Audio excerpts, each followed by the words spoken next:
ئەو کاتەتان باش دەڵێن وشەکان هاوشێوەی مرۆڤەکان تەمەنیان هەیە، هەندێکیان دەگوترێن و هەندێکیش لە دڵ جێگیر دەبن. ئەوەی دەگوترێت دەمرێ، ئەوەی دیکەش بە پەنهانی دەمێنێتەوە. میوانی ئەو شۆمان شاعرێکە ڕۆشنبیریەکەی کوردیەکی جیراوەیەکی کوردی پەتیە، کەتنی خۆی خۆش دەوێت و لە باوەشی دەگریت. هەست و سۆز و زمان لای هەستە سۆزە مۆسیقایە و خەونەکانیشی خۆیان دەجێڕنەوە. خۆشحاڵم ئەو شەو بە میوانداریکردنی شاعری نوێخواز مامۆستا سەباح ڕەنجدەر و هاوڕێکانی دکتۆر هیمداد حوسێن و نووسەر و ڕۆماننووس مامۆستا سابیر ڕەشید، ئەوان ئەم شەو نانووسن بەڵکو و یادەوەریەکان دەجێڕنەوە. بەخێراتن. مامۆستا سەباح 41 ساڵ عشقێکی 41 ساڵی تەمەنێکە. پرسیارەکەم ئەوەیە لۆت دەنووسی یان پێت دەنووسی؟ نانا بێ هیچ گومانێک پێی دەنووسیم. من قەت شتم لۆ هیچ شتێک نەنووسیوە تا شتێک منی نەنووسیبی نەمنووسیوە. هیچ شتێکم نەنووسیوە پێشتر بیرم لێ نەکردبییتەوە و تەئەمولم تێدا نەکردبی و لەگەڵ خۆم نەخەمڵابی ئەو جە نەم خستوتە سەر کاغەز. تەواو تۆ خۆشت دەویست یان وەفای خۆت خۆش دەویست لە میانی ئەو چیرۆکەی؟ ئەوڵە هۆردوو لایانی هۆرد و جەم سەر بوو. هەم ئەوم خۆش دەویست، هەم وەفای خۆم بۆ ژیان خۆش دەوێت، نەک بۆ تاچێک، بۆ هەموو ژیان. یعنی جوانی ژیانت لەوی دەدی؟ بەڵێ بڵێ. تەواو. ئێستا کە ئەلحەمدولیلا گەیشتینە بە موراد، هیچ شتێک گۆڕایە یان خۆشەویستیەکە قوڵتر بوویتەوە؟ وەڵڵاهی بڵێم چی، ئەو کات تاسە بوو، بەڵام ئێستا هۆگر بوونە. ینی هۆردووشیان ناتوانم بڵێم ئاوایەیان ئاوایە، بەڵام ئێستا هۆگر بوونەکە زیاتر بووە، زێتر بووە. بڵێ. تەواو دەستخۆش. دکتۆر هیمداد یەکەم بەرکەوتت لەگەر مامۆستا سەباحی ساڵی 84 بووە؟ سەرەتای هەشتاکان سەرەتای هەشتاکان. کاتی کە ئەو دیمانەت لەگەڵی کرد دەتناسی ئەو جە دیمانەکەت لەگەڵ کرد؟ بەڵێ بەڵێ بێگومان دەمناسی پێشتر لە بەرەوەی کاک سەباح وەکو دەنجێکی نوێخوازی شێعری کوردی لە دوای هەشتاکانەوە، ینی دەتوانم بڵێم لە سەرەتای هەشتاکان لە 1970 و 4 ئەوانە بەڕاستی وەکو بە تایبەتیش تایبەتمەندیەکی تایبەتی خۆی هەبوو لە هەشتاکان بزوتنەوەیەکی شێعری کوردی لە هەولێر دەستی پێکرده بوو کە زۆر جار بە قەولی مەحموود زامداری ڕەحمەتی ئەوانە تەڵیعینە پێشڕە و خوازن یان دایانەوێ بە شێوازێکی تازە شعر بنووسن. کاک سەباح یەکێک بوو لەو دەنگە شعرێ جوانانە نوێیانە کە جیاواز لەگەڵ ناوەندی ڕۆشنبیری یا شاعرانی ئەو دەما کە چەند کەسێک بوون لەوانە ئەو ئەدوەر مەسیفی و محەممەد باوەکر و هەندێک لەو دەتانی بڵێن ئەو نوێ خوازی شعری هینایتە هەولێرێ لەوی ڕادست پێ ڕەنگە نازانم بڵێم ڕێک 100% ئەو بەڵام گروپێک بووم بەیەکەوە دەرکەوتن لەبەرەوە هەمیشاڵێن گروپی پێشڕەویەکانی هەشتاکانی هەولێر بەیەکەوە کاریان دەکرد بەیەکەوە سەرسام بوون بە بۆچوونی یەکدی و ڕەنگە هەبووشیان بە شێوەیەک لە شێوەکان لە ئەنجامی خوێندنەوەی خۆیاندا بۆ شعری جیهانی بۆ شعری سەردەم و ناوچەکە وایان لێ هاتبوو کە وەکو گروپێک دەردەکەوتن کە جیاواز لەگەڵ شارەکانی خۆ بە تایبەتی دەتوانم بڵێم لە هەشتاکان ناوەندی شعری و نوێخوازی لە ئەدەبی کوردی بە شێوەیەکی گشتی لە شاری هەولێر بوو. هەر لەو ڕوانگەیەشەوە منەو کاتە بۆ ڕۆژنامەی العێراق کە سەفحە سەقافەی کوردیان هەبوو بڵێن لاپەڕە ڕۆشنبیری کوردیان هەبوو هەوڵم دەدا یەکێک لەو شاعرانەی لەو دەمەکە چاوپێکەوتنم لەگەڵ کرد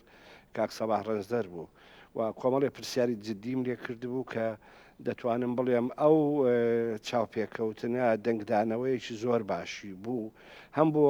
ناساندنی زیاتر و ئاستی شعری ئەو سەردەمەی کوردی و کاک سەباح بە تایبەتی چونکە تەنانە دوای لێ هات چەند کەسێک دوای ئەو چاوپێکەوتنە وەکو بە دوواداچوونێک زیاتر سەرسام بوون بە توانای کاک سەباح و بە شعرەکانی ئەو ئەوەنی لەبیرم بێ زەما مەستا عەبدوڕەزاق بیمار بوو عەبدوڵڵا ئەحمەد سوور بوو ئەوانە شتیان نەسەنووسی هەر ئەو چاپ کاگلەتی فەڵمات بەڵێ بێگومان ئەمانە دێنەوە سەدیمانەکەی دکتۆر دێنەوە سەر هەشتا و چار بزەبەت کاک سابیر ئێستاش خۆت لە میرۆسۆی نامۆی ئەوەی دەبینیەوە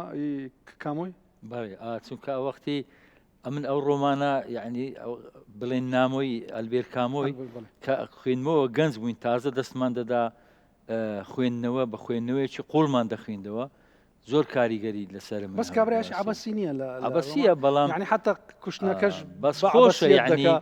حالەتەکەی ئەو ڕۆمانە ئەوەندە خۆشە تو ینی بە جێورەی سەرنجت ڕادەکێشی خۆت لەناو پاڵەوانەکەیدا دەبینیوە ینی ئەوەندە جوان بەرجەستەی کردیە پاڵەوانەکەی وا دەزانی بەخۆتی ئەو کە هەموو شتەکان جوولەکان دەبینی ئەم هەندەزار خۆم لە ناو دەبیتەوە کە ڕۆمانەکەم دەخێن هەر لەوەش خۆت لێ دەدیتەوە وەختە گوستت واز 5 ساڵێک وازی نەبوو دکتۆر وازی لە نووسین ومشت هەمووی فرێدا وڵا ئەوە کاریگەریەکی بابەتێکی تکە بوو ڕەنجدەر باشتر دەزانی برادێک وەختی خۆی مامۆستای زانکۆی بوو ئەمن نووسینەکەم نووسی یعنی نووسینەکەی لە من وەرگرت لە میتا ڕۆمان لە منی وەرگرت دوایە یعنی دانیشی بۆی کا ننا یعنی کە نووسینەکەی لە من وەرگرتیا نکۆلی لێ کرد یعنی کە دیتم ئەمن ئەو نووسینە نووسیە و یەکەم کەسم باسی منی نەکرد یعنی ئەمن فرا گوتم دیارە لە وەسەتی زانکۆی ئەمن ئەگەر نووسەر بین شتی خۆمان دەنووسین مادی دەبین کەس قەدری نووسینمان نازانی ئەوە بوو ماوەی نزیکەی 5 ساڵێک وازم لە نووسین هێنا ینی دابڕام بەس ئێستا پەشێمانم نەدەبایە داببڕ خەیناک ئەوش بە خزمەت لە قسەی دەکەین کاک سەباح ئێستاش کە پەس دەبی ڕوو دەکەوێت دیوانەکانی مەحوی و حاجی قادر و گۆران و دیلانی ئێستاش وەڵا من هەمیشە شعری کوردی بە تاسەوە دەخوێنمەوە بڵێن نمونە دیوانی گۆرانی دیوانی سەرمێزمە قەت هەڵی ناگرم لە ناو کتێبخانەی دانێم هەمیشە دەگەڕێمەوە سەر دیوانی گۆران کتێبی سەرمێزمە کتێبی هەمیشەییمە ئەوانی تریش هەموو بەبێ جیاوازی ئەوانەی حەزی منیان تێدایە و هوەری ئەو شاعرانەم خۆش من زیاتر لە شعر هوەرم خۆش دەوێت نەکمانە ئەن تەکنیک برێم زیاتر بڵێ هەستیاری زمان و هوەرم خۆشتر دەوێت لە شعر نەکمانە ئەوانەی ئەو شاعرانەی کە هەستی منیان تێدایە و بەشێک لەو هوەرەی من دەمەوێت ئەوان نووسیویانە هەمیشە دەگەڕێمەوە سەریان و بە تاسەوەش دایان خوێنمەوە یعنی بێزار نابی لێ من قەت لە شعر بێزار نابم قەت لە شعر بێزار نابم ئەوەی شعرێکی نووسی بوو بەڵێ شعرەکە لەسەر طبعا دڵداری بوو خۆشەویستەکەی خۆی ناو لێ نابوو نواڵە یعنی ناوەکەی خۆی نەدەینا بەس ناوەکی ڕەمزی بەکاری نابوو نواڵە ئێستا شەر پێی دەڵێ نواڵە بەس ئەگۆ زانیتان ئەو لۆمنی دەخیندەوە هەموو جارێ دەمگۆ ڕەنج و حەز دەکەم ئەو شعری بڵاوکەوە هێستاش بڵاوی نەکردەوە ئەوە دەڵێ نواڵەش ئێستا کات ژمێرەکەی نووسووە هەر بە گەنجی گۆچانی پیریدایە دەستم یعنی نازم شعرەکە زۆر جوان بووە من بەڕاستی زۆر سەرسان بووم بۆ شعری ئێستاش هەر ڕزای لێ دەکەم دەڵێم ڕەنج و ئەو شعرەی بنووسەوە زۆر جوان دەکرێت لە دیوانە نوێیەکانت لە ئەوکەی بەس مامۆستا ملاحەزەتشم هەیە لە سەبارەزت دائیمەن دەستکاری شتەکان دەکەی وەنیە دوا داڕشتن لە کنەت و بڕەکەستەمە ها ینی لە شعردا دوا داڕشتن نییە ئایا لە ژیان کۆتایی هەیە کۆتایی مردن کۆتایی شعریش لای من وایە ینی شعریش لای من وایە بڕە خاڵما میشنی خاڵبەندی وانەی نییە جوستم باسیەوە بکەم ینی یەکێک لە تایبەتمەندەکانی شعری سەبعانەزەر ئەوەیە کە بە شێوازێکی نوێ یەکێک لەو شێوازە نوێیانە فەرامۆشکردنی یان تێکشکاندنی یان تەقانەوەی زمان کە عەرە پێڵەن تەفجیرە لۆغە لای ئەو زمانە لە ناو زمان کار دەکات یعنی ئەوە تێکێک لە تایبەتمەندیانەیە کە لە شعری ئەوە و تەنانەت هەتا هەندێک لە شاعرە نوێخوازەکانی یۆنانی و ئەوانە و کاڤاڤی و ئەوانەش هەموو هینیان کرد و هەوڵیان داوە کە جۆرێک لە جۆرەکان فەرامۆشکردنی نیشانەکانی خاڵبەندی زمانەوە ینی قالبەکان یانی قاڵبەکان تێک ینی ئەوەی کە لە قەدیم و زمانەوە کە عەرەب و توانە ئەوەی بۆ شاعیر دەسازی و دەکرێت لە شێعران زمانە مان لا يجوز لغيرها لەبەرەوە تەمەشا دەکەین شعرەکانی ئەو و هەتا بەڕاستی ئەو سەردەمە هەستم دەکرد کە بە پێویست نازاندرێ ئامرازی پەیوەندی و چی ئەوانە یعنی لەبەرەوە شعر بۆ خۆی ڕیزکردن و تێکشکانی زمانە هەتا لە کۆدیشا بەڕاستی لە شعرە هەمیشە شتێکەیە بۆ نمونە شاعرێکی وەکو ئەحمەد تەردی ئەزانم مەسەر کایسەر کە ئەڵێ ئەزانم خۆی ڕستەسازی زمانی کوردی وانە وا خوازێکە ڕیزبوونەکەی کە بۆ نمونە وەکو زمانی عەرەبینە بەسەر کار بکار جا بەرکار بێ بە پێچەوانەوە زمانی عەرەبی یەکسەر بە من بە بکەر دەست پێ دەکا یان لەبەرەوە ئەو سیستمی زمانیە لە شعری شاعیرەکاندا شتێکی ئاساییە کە پارچەکانی زمان بەشەکانی ئاخاوتی زمان تێک دەشتێ و بە تایبەتی فەرامۆشکردن و پژوە قستنی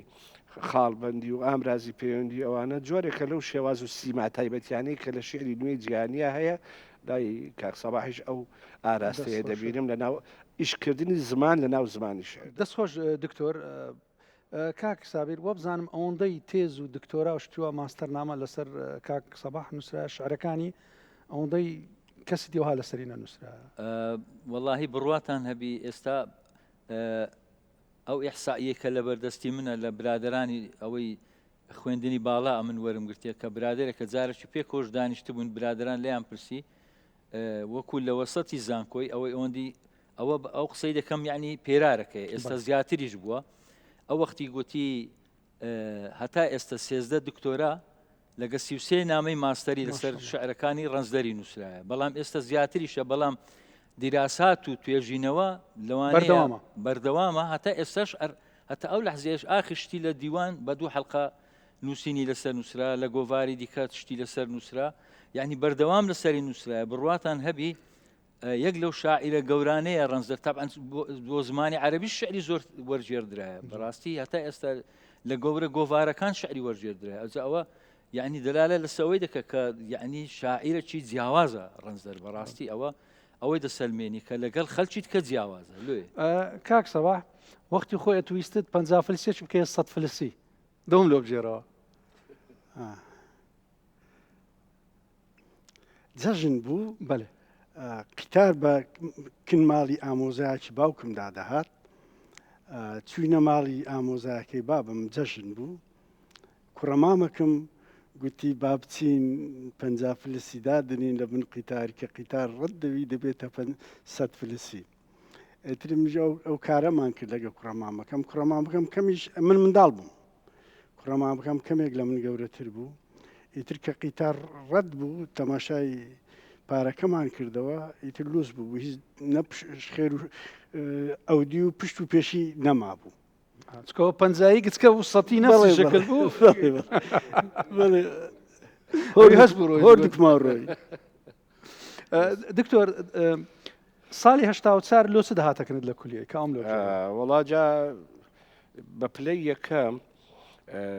عاشق و شەیدای ئێستا دکتۆرە پەخشان کە خێزانێتی ئەویشتە هەلەگەڵێمە بوو بە یەکەوە بووین و هەمومان لە خۆناغی خوێندن بە یەکەوە بووین تەنها ڕاستە من ساڵێک لە پێش ئەوان بوو من پۆلی سێ بووان پۆلی دوو بوون بەڵام پەخشانخان دیار بوو ئەو کاتە وەکو ئێمە گروپێک گەنج لە زاهین لە کۆلیژی ئاداب زانکۆی سەلاحەدی بە تایبەتی تازە زانکۆ گوازرابەوە لە سلێمانیەوە بۆ هەولێر لە دوای ساڵی هەشتاویەکەوە چالاکیمان هەبوو لە ناو کۆلێژەکەماندا وەکو چالاکی ئەدەبی تەنانەت هەتا لە بیرمە گۆڤارێکمان دەردەکرد بە ناوی گۆڤاری ئاسۆس کە پارەکەی خۆمان ینی خوێندکارەکان کۆ دەبووینەوە پارەمان کۆ دەکردەوە دەچوونەمان برد بە تابەتی چاپخانەش نەبوو لە هەولێر ئەو کاتە دەبایە بۆ ینی ئەرچی قورس و زەحمەت بوو دەبایە تۆ بیبەی لە بەغدا لە بە تایبەتی دووسێ چاپخانە هەبوون مەسیحیەکان ئەوە چاپخانەی حەوادثە بوو کە دەچون لە بەغدا لەوێ چاپ دەکرا و بە شێوەیەکی زۆر سەرەتایی زەنگۆگرافی دەکرا و وەکو قورقشم دەتوێنرایەوە ئەوانە هەتا و گۆڤارە چاپەکرێت جا لەو کاتە ئەمە گروپێک بووین هەنیچیان لەو ناوانە کە لە بیرم بێ کاک نەوزاد دکتۆر نەوزاد ئەحمەد ئەسوەد کە ئێستا مامۆستایە لە زانکۆی سێبانی بەڵێ پەخشان سابیر کە ئێستا دکتۆرایە و خێزانی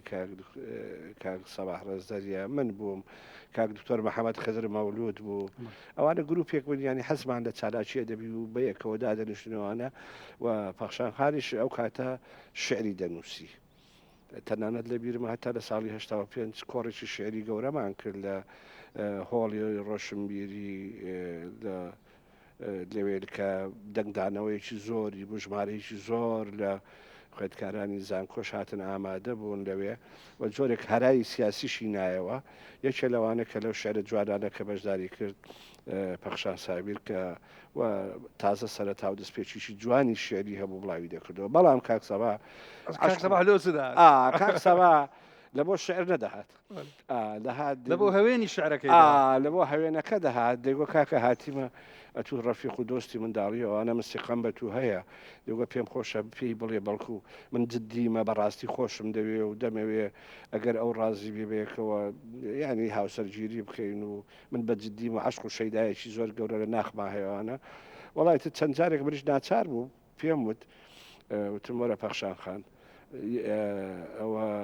کاک سەباح ڕێزە دەیناسی و شاعرە و گەنجە و شعر دەنووسی و ئەتوشە شاعر و حەزتانی حساسێکی هاوبەشت و هاوبەشتان هەیە و پێم خۆشە ئەگەر هیم بێ ینی ڕێککەوێەوەوانە چلوەک ساڵی خەیان تر ئەو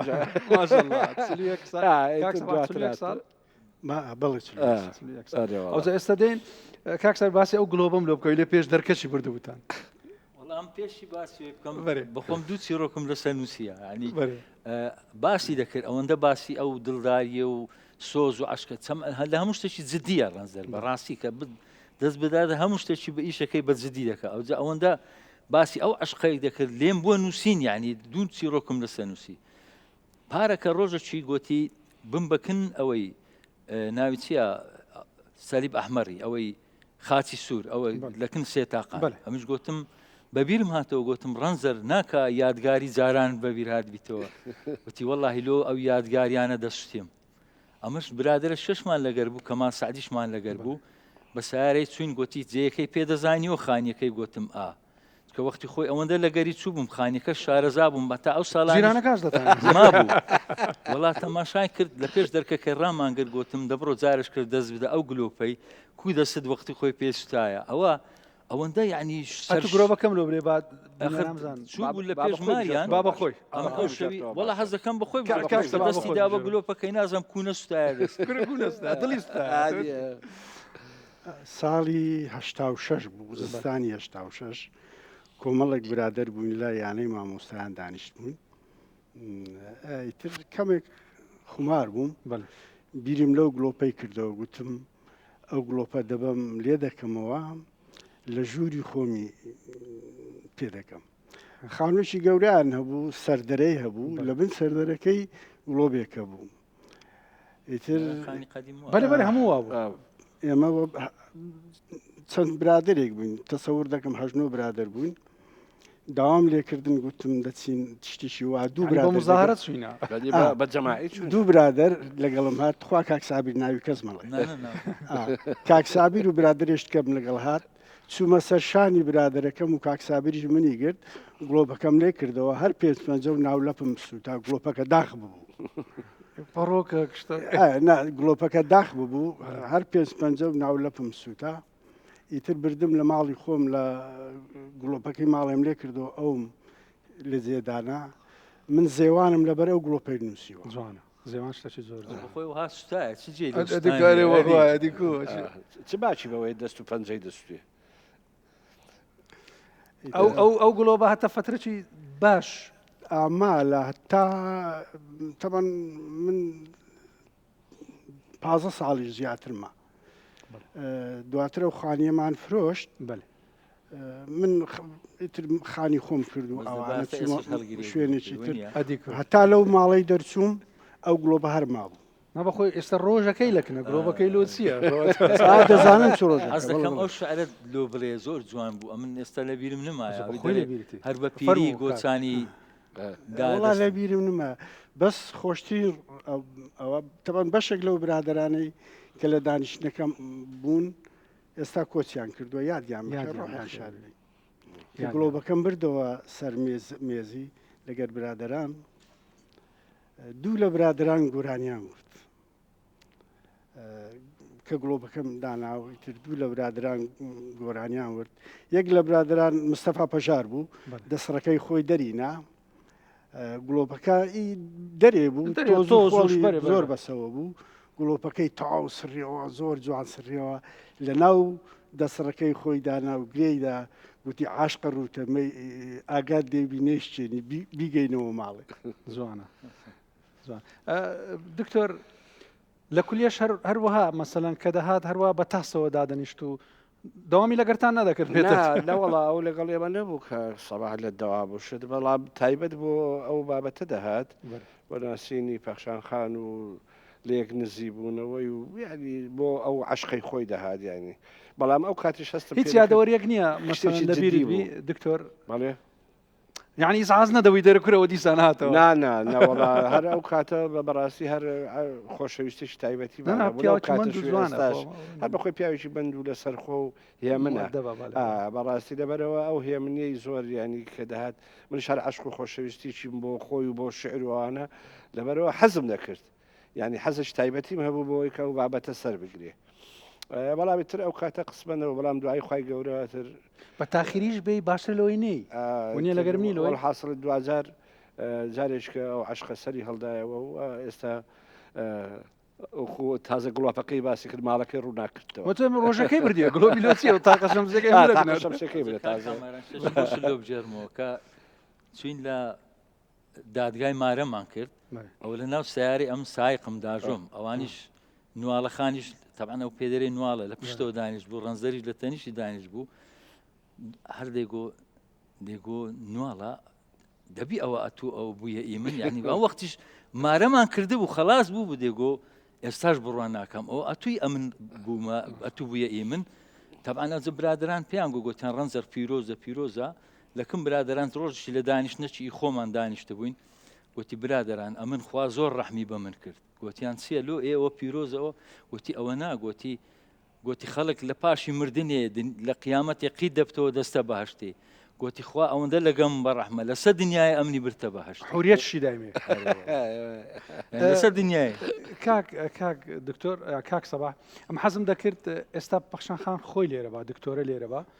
بەڵام ئێستا چی پێ دەڵێ ئێستا لە میانی ئێرە ئەو دانیشتنەی پاش ئەوەندە ساڵەی ئەو قسەی ئاراستەیویکە ئەو قسەی پەیامت چی بوو وەڵام نەک بۆ ئێرە حەزەکەم هەموو کاتێک لەگەڵم بی ینی هەر هەموو کات چی پێ دەرێ ئێستا چی پێ بڵێم ئاسوپاسی دەکەم ینی ماڵەکەی بۆ ڕاگرتوم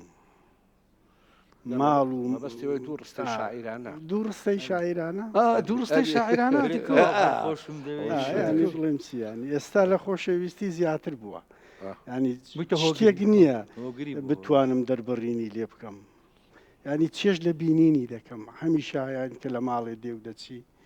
چێژێکی زۆر تایبەتی لە بینینی دەکەم لە جوولەی جەستەی دەکەم ئایانی لەوانە دەکەم بە قورئان کامەران ئەو قسەکەی تەواو کرد ئێستا وەکو جاران لەگەر من نایەتن پێشان ئەمە هەموو ڕۆژ بنگۆنم گلۆبی ڕۆژێکی ئەمن نێم پرسی گوتم ئەرە ڕەنز دەر ئێستا لۆ بۆچی جاران نایە دەرێ گوتی بە قورئان لێ تێر نابم گوتی لە نواڵەی تێر نابم گوتی بمبی هەموو دەمێ لەگەری بم ینی هۆگری بوو هۆگرەوە ینی ئێستا بەڕاستی لە عاشق چوویتە دەرێ گەیشتە پلەی هۆگر بوون هەندێک زار لە عاشق بە سەرکەتن دەڕوا دەبتە ڕادەی هۆگر بوون دەستی لێ بەرناویتەوە واللهی ئەوەندە ئەرچی قڕسکردینە دەبێ هەموو لە خێزانەکانماوە بیرەوە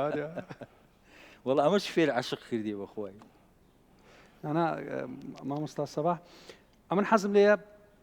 وشەکی ئاراستەیویکەی ئاراستەوی بەخشانی یەک وشەش بی ڕستەک بی وشەک بی حەزم لێیە ناڵێم ینی ناتوانم تعبیری لێ بکەم ئیلا بینین تعبیری لێ دەکات ینی ئێستا بە نووسین و بە قسە ناتوانم تعبیری لێ بکەم هەر بینین تعبیری تەنیا شتێکیش خوڕپەیەکی شاراوەی ناخەیە کە ئەو تعبیرە دەکا بە نووسین و بە قسە ناتوانم شعرێکی دوور و دێژشم بۆ نووسیوە ینی بەو دوایی دوا شعرم کە نووسیوە بۆوی بە ناوی ماڵی خوددا تاریک نابێ لەوێ هەموو شتێکم وتووە بەڕاستی ینی دەکرێ بڵێن ئەو شعرە ناوەندی فکری منە لۆ شعر ناتوانم بەو شەکل بیری دەستم بەس تاقیبێکم لەسەر ئەوەی مامۆستا هیمدادی باسی خاڵبەندی کرد من خوێنەر ئامادە دەکەم ینی لۆ خوێنەری نمونەی دەنووسم دەشزانم بۆ ینی زۆر بە دەقیقی بیر دەکەمەوە ئەوجا دەنووسم خوێنەر ئامادە دەکەم لە حیس کە خوێنەرەکە دەیخوێنیتەوە لە حیس خاڵبەندیەکان خۆی دایدەنێ ینی من لەسەر ڕووبەری کاغەز کە دێڕەکان دەنووسم خوێنەر ئامادە دەکەم بزانی لە چێ خاڵبەندی پێویستە و لەچێ خاڵبەندی دەستخۆش کاکسەباح ئەمە لێرە هەر بە وتەیەکی کاکسەباح کۆتایی بە بەرنامەکەی دەینم دەڵێ مێژوو سنجێکە هەمومان وەکو شیر دەکوڵێنیت بۆی دەردەکەوێت چەندمان دەبین بەهوێن و چەندمان ناچەندمان هەوێن دەبین و چەندمان هەڵدەبزڕچین چەندمان هەوێن دەبین دەست خۆش کاکسەباح سوپاستان دەکەم تەندروست بن